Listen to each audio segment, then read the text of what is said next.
এক গ্রামে বসবাস করত এক দরিদ্র কৃষক। নাম তার রহিম এবং তার স্ত্রী রহিমা। রহিম কৃষিকাজ করে তার সংসার চালাত। কৃষিকাজে অনবরত লস হবার কারণে তার সংসার চালানো অনেক মুশকিল হয়ে যেত। প্রতিনিয়ত সে ধার করে টাকা নিয়ে বাজার করত, কিন্তু একটা সময় কেউ আর তাকে টাকা ধার দিতে চাইত না। একদিন রহিম ঘরে শুয়েছিলেন, তারপর তার স্ত্রী সকাল গড়তে গড়তে দুপুর হতে চলল।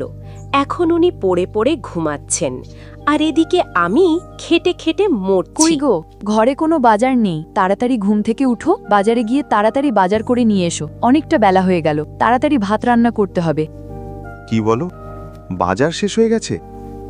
কিন্তু এত তাড়াতাড়ি বাজার কিভাবে শেষ হলো? আমার হাতে তো এখন 1 টাকাও নেই, কেউ আর টাকা ধারও দিচ্ছে না। কিন্তু বাজার না করলে খাবো কি? তুমি এসব কিছু না ভেবে বাজারে গিয়ে দেখো কিছু করতে পাও কিনা। দেখো যদি আজকের মতো কেউ ধার দেয়। আচ্ছা ঠিক আছে, বাজারের ব্যাগটি দাও, দেখি বাজারে গিয়ে কিছু করতে পারি কিনা।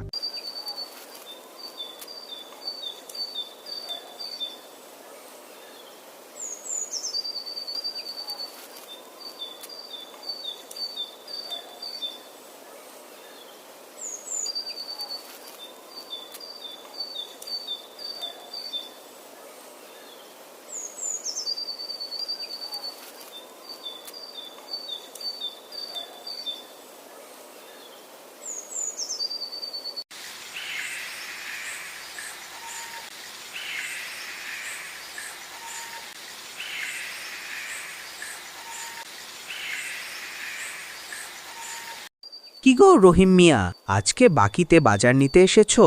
তা ভাই, আজকে আমি আর বাকি দিতে পারবো না। আর হ্যাঁ, আর কখনো আমার দোকানে আসবে না। রোজ রোজ তোমাকে আর বাকি দিতে পারতেছি না। কি যে করি, বাজারে গেলাম, দোকানদার বাকি দিল না। এদিকে আবার বাড়িতে গেলে শুনতে হবে নানান কথা। এরপর রহিম মিয়া বাজার না পেয়ে খালি ব্যাগ নিয়ে বাড়ি যেতে লাগল।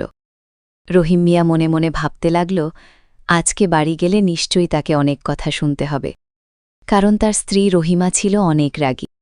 সে রহিমের কষ্ট বুঝতে চাইত না।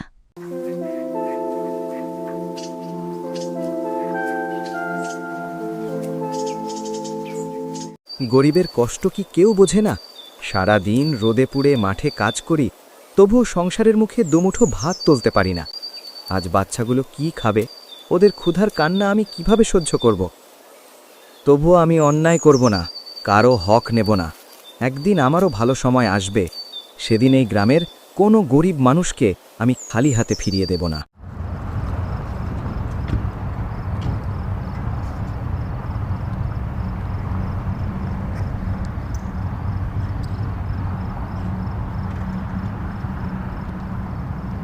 আজকে আমি বিপদে পড়েছি, এজন্য কেউ আমাকে সাহায্য করছে না। ঠিক আছে, আমিও এর উচিত জবাব দেব। যাই, মাঠে গিয়ে কিছু ফসল তুলে এনে আজকের মতো চুলি, কালকেরটা কাল দেখা যাবে।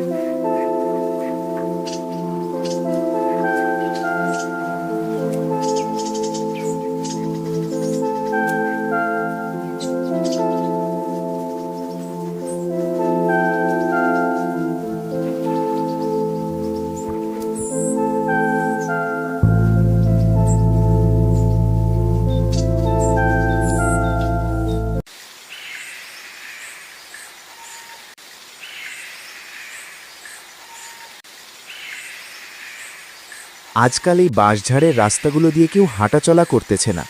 রাস্তাগুলো এখন যেন একটি শ্মশানে পরিণত হয়েছে। কি জানি কখন কি হয়। যাই, একটু তাড়াতাড়ি যাই, বলা তো যায় না কখন কি হয়।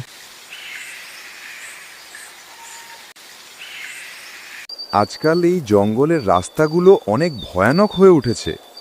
দিনের দুপুরে যেন শ্মশান হয়ে গেছে। আজকের মতো কাজ শেষ, যাই, তাড়াতাড়ি বাড়ি যাই। বাড়িতে আবার আমার জন্য সবাই অপেক্ষা করতেছে। বাড়িতে গিয়ে বউ বাচ্চাদের জন্য একটু খাবার আনতে হবে। ওরে বাবা, এটা কি দেখা যায়? এ যে একটা ডাইনি! এখনই পালাতে হবে আমাকে। ছেড়ে দে ডাইনি, আমি অনেক বিপদে পড়ে আছি। আমার কিছু হলে আমার বউ ছেলেরা না খেয়ে মরবে। থাম থাম, পালাবি কোথায়? দাঁড়া বেটা, আজকে তোকে জমিয়ে খাবো।